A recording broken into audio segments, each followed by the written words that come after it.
Erotic valve రీప్లేస్మెంట్తో heart surgery success చేసి రోగి ప్రాణాలు కాపాడారు Hyderabad Begumpet Medicover hospitals doctors.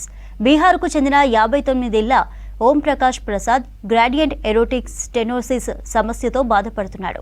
ప్రమాదకరమైన శస్త్రచికిత్స కావడంతో పలు హాస్పిటల్లో సర్జరీ చేసేందుకు నిరాకరించాయి.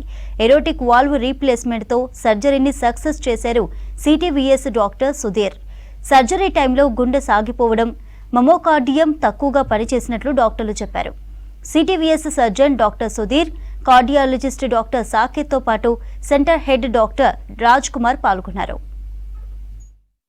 హార్ట్ పంపింగ్ కూడా తక్కువ ఉండింది అండ్ వీళ్ళకి బయట కార్డియాక్ ట్రాన్స్ప్లాంట్ అంటే they came from a periphery remote place, Bihar నుంచి వచ్చారు. సో వాళ్ళకి అక్కడ హార్ట్ ట్రాన్స్ప్లాంట్ అని చెప్పారు.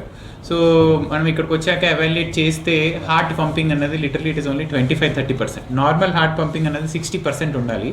సో ఈ పేషెంట్కి it is only 25-30%, 25%. So check చేస్తే ఈ కాలవాపులు, ఊపిరి తీసుకోవడంలో ఇబ్బంది, పడుకుంటే ఆయాసం, ఇవన్నీ ఎవాల్యుయేషన్ తర్వాత మాకు అర్థమైంది ఏంటంటే ఈ హార్ట్ ఫెయిల్యూర్ వల్ల ఇవన్నీ అవుతున్నాయి. సో ఈ సిమ్టమ్స్ ఆయనకి ఆల్మోస్ట్ 2-3 months నుంచి ఉంది. చెక్ చేస్తే ఏముండిందంటే ఒక వాల్వ్ అన్నది సరిగ్గా ఓపెన్ అవ్వట్లేదు. హార్ట్లో 4 valves ఉంటాయి. సో దాంట్లో అయోటిక్ వాల్వ్ అనేది అన్నిటికంటే ఇంపార్టెంట్ వాల్వ్. సో ఈ వాల్వ్ అన్నది సరిగ్గా ఓపెన్ అవ్వట్లేదు.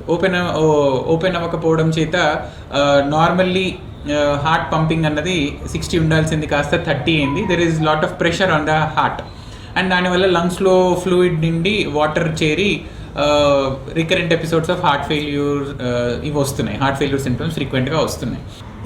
పేషెంట్ అటెండర్స్కి ఆపరేషన్ గురించి, ఆపరేషన్ వల్ల జరిగే రిస్క్ గురించి మొత్తం నీట్గా ఎక్స్ప్లెయిన్ చేసుకొని వాళ్ళు విల్లింగ్గా ఉన్నారనుకున్నాక మనం వాల్ రీప్లేస్మెంట్ సర్జరీ అనేది ప్లాన్ చేశాము.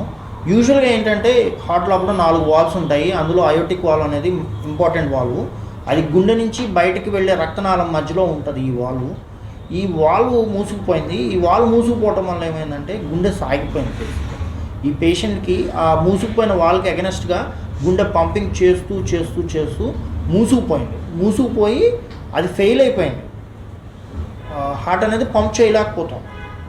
దీనికోసం మనం డోబుటా స్ట్రెస్ ఈకో అని చెప్పేసి ఒక టెస్ట్ కూడా చేస్తాము. ఆ టెస్ట్లో కూడా మనకు అంత ఇంప్రూవ్మెంట్ కనపడలేదు. అంత ఇంప్రూవ్మెంట్ కనపడపోయేసరికి ఇతను బయటకు వచ్చే ఛాన్సెస్ కూడా చాలా సర్జరీ వెంట వెళ్ళనమాట. ఇంట్రాఆపరేటివ్గా హార్ట్కి పంపింగ్ ఇంప్రూవ్ అవడానికి దాదాపుగా 5 types ఆఫ్ మెడిసిన్స్ పెట్టాల్సి వచ్చింది. ఈ 5 types ఆఫ్ మెడిసిన్స్ కూడా ఆల్మోస్ట్ 72 hours అంటే ఆపరేషన్ అయిపోయిన దగ్గర నుంచి 3 రోజుల వరకు ఇన్ఫ్యూజన్ రూపంలో కంటిన్యూస్గా ఇచ్చాము. అలాగే 2 days వెంటిలేటర్ మీద పెట్టాల్సి వచ్చింది. 2 days వెంటిలేటర్ మీద పెట్టి హార్ట్ పంపింగ్ ఇంప్రూవ్మెంట్ కోసం మెడిసిన్స్ పెట్టి సపోర్ట్ చేస్తే హార్ట్ గ్రాడ్యువల్గా రికవర్ అయింది. గ్రాడ్యువల్గా రికవర్ అయ్యాక వెంటిలేటర్ నుంచి ముందు బయటికి తీసుకొచ్చాము. ఆ తర్వాత 2 daysలో స్లోగా మెడిసిన్స్ తగ్గించుకుంటూ వచ్చి ఇండివిజువల్గా వితౌట్ మెడికేషన్ అతను